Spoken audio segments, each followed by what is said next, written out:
Hi friends, स्वागत है आपका स्कूल एकेडमी चैनल पर। आप स्टडी करें धीरज सर के साथ। आज का हमारा सब्जेक्ट बहुत ही इंटरेस्टिंग है।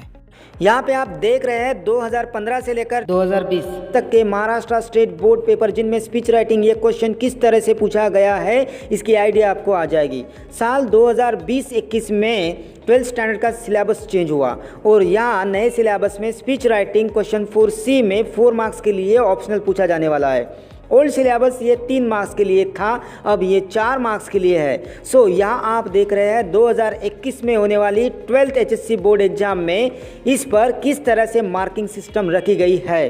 और अगर आपको स्पीच राइटिंग में आउट ऑफ मार्क्स स्कोरिंग करना है तो इसे किस तरह से लिखेंगे, यही सवाल का जवाब चाहते हैं ना आप, तो आप सही ट्रैक पर आए हैं। दिल थाम के बैठिएगा दोस्तों, और वीडियो भी बिना स्किप किए पूरा देखिएगा, नहीं तो आप समथिंग मिस कर जाओगे। दोस्तों, ओल्ड सिलेबस में प्रॉपर बिगिनिंग और एंडिंग पर 1 मार्क था और थर्ड कंटेंट पर 1 मार्क, उसी के साथ प्रॉपर एक्सप्लेनेशन ऑफ आइडिया पर 1 मार्क, ऐसे कुल मिलाकर 3 मार्क्स थे। लेकिन अब इसमें बदलाव हुआ है। लॉजिकल सीक्वेंस ऑफ आइडिया पर 2 मार्क्स है। लॉजिकल सीक्वेंस यानी आप जिस टॉपिक पर लिख रहे होते हैं या स्पीच दे रहे होते हैं, उसी दिए गए पॉइंट्स के आधार पर या आपके थॉट के आधार पर अच्छे से एक्सप्लेन किया जाना होता है। शॉर्ट में हम थॉट कंटेंट कहते हैं। आगे इंट्रोडक्शन पर 1 मार्क दिया है और कंक्लूजन पर 1 मार्क। करीबन ओल्ड सिलेबस जैसा ही इसकी मार्किंग सिस्टम है। ये जानना आपके लिए काफ़ी इम्पोर्टेंट था, क्योंकि सबको लगता है मुझे आउट ऑफ मार्क्स मिलने चाहिए। तो चलिए इसी एक्सपीरियंस के आधार पर हम स्पीच राइटिंग लिखना सीखते हैं। आपने जो स्टार्टिंग में कुछ बोर्ड पेपर्स देखे हैं उन पर थोड़ा ध्यान देते हैं। 2015 में सिंपल क्वेश्चन पूछा था, जैसे आपके स्कूल कॉलेज में एक कॉन्टेस्ट, प्रोग्राम, कंपटीशन या डे सेलिब्रेशन कार्यक्रम आयोजन किया जाता है। वहाँ आपको एक सब्जेक्ट दिया जाएगा, जैसे यहाँ दिया है stop cruelty to animals and birds. या अपने मन से 100 वर्ड्स में 3 या 4 पैराग्राफ में एक्सप्लेनेशन देना था। 2016 में सिर्फ सब्जेक्ट दिया था, जैसे कि इंडियंस चेंजिंग विलेज, और कहा गया स्पीच बनाओ। 2017 से इन क्वेश्चन में थोड़ा चेंज किया गया। आपको दिए गए पॉइंट्स के आधार पर थॉट एक्सप्लेनेशन करना है, जैसे यहाँ बताया है। आपको फादर्स डे इस टॉपिक पर दिए गए पॉइंट्स के आधार पर, जैसे man of practical attitude, thinker of future, pillar of family, greatest family support, इन पर आधारित एक्सप्लेनेशन देना है।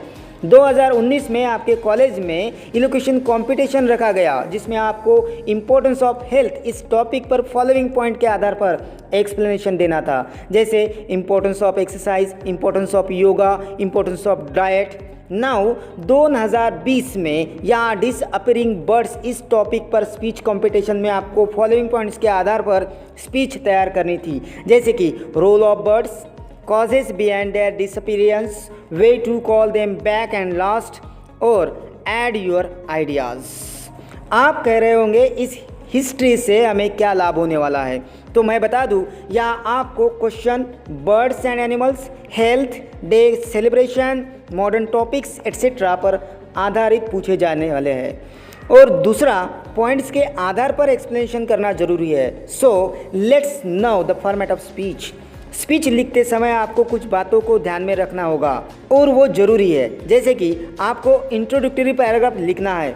2, आपको सेकंड पैराग्राफ में ही थॉट डेवलप करना है। आप एक से ज़्यादा पैराग्राफ का इस्तेमाल कर सकते हैं इसके लिए। और लास्ट में कंक्लूजन पैराग्राफ यानी कंक्लूजन लिखना है, जिसमें वोट ऑफ थैंक्स भी देना जरूरी है। So let's do practical. हम क्वेश्चन के तौर पर 2019 का पेपर सेट लेंगे। सबसे पहले टॉपिक को अंडरलाइन कर लीजिए, जो इनटू इन्वर्टेड कॉमा में दिया गया है। तो करते हैं प्रॉपर बिगिनिंग। जो मैंने आपको फॉर्मेट बताया है, ये फॉर्मेट स्टैंडर्ड फॉर्मेट माना जाता है। आपको भी इसी तरह से स्पीच की शुरुआत करनी है, जैसे कि honourable president of the programme, respected guest, जजेस and all my teachers and my dear friends, today our college has organized an eloquent competition on the topic of importance of health, so I am going to express my views on the importance of health। यह proper beginning समझी जाती है। आपको यहाँ सिर्फ topic change करना है, जैसे इंपॉर्टेंस ऑफ हेल्थ की जगह आपको जो भी टॉपिक दिया जाएगा वो लिखना है। नेक्स्ट पैराग्राफ में पॉइंट के आधार पर आपको पैराग्राफ डेवलप करना है। मैंने कहा डेवलप करना है, इसमें कुछ प्रोवर्ब भी होना जरूरी है, जैसे हेल्थ इज़ वेल्थ, इवेंट या एग्जाम्पल भी देना जरूरी है। लेकिन सबसे इम्पोर्टेंट बात, आपको सेकंड पैराग्राफ में सभी पॉइंट्स का अंतर्भाव होना चाहिए। इस तरह से पैराग्राफ को डेवलप करना है, जैसे मैं यहाँ लिख रहा हूँ, friends health is wealth, it is the matter of everything and it is of two types, mental and physical. For the mental and physical fitness, we must take care of three things, that is exercise, yoga and diet. Good health is depending on exercise. It is necessary for digestion and mental fitness. Yoga keeps us mentally and physically fit by meditating. It increases our immune power. Lord Buddha said that your belly is filled, so mind and health is filled. So diet is very important to keep ourselves healthy. इस तरह से middle paragraph की without grammatical mistake से development करनी है। Last में आपको concluding paragraph लिखना है जो सबसे इम्पोर्टेंट माना जाता है। आप उसे इस तरह से कंक्लूड करें, I am very grateful to all of you that you have listened me calmly and I specially would like to thank to respected judges, teachers and the honorable president of the program for giving me a chance to express my view here. So thank you. आप एक बात जान लीजिए, first para and last para इसमें कोई भी changes नहीं होगा सिवाय टॉपिक के। लेकिन मिडल पैराग्राफ ये आपको पॉइंट्स के आधार पर खुद डेवलप करना है, ये आपके स्किल पर आधारित रहेगा। आप एक से ज़्यादा पैराग्राफ यहाँ पे यूज़ कर सकते हैं। दोस्तों ये वीडियो आपको कैसे लगा ये कमेंट में अवश्य भेजें। अगर आपके पास कुछ समस्या है तो उसे कमेंट में लिखें।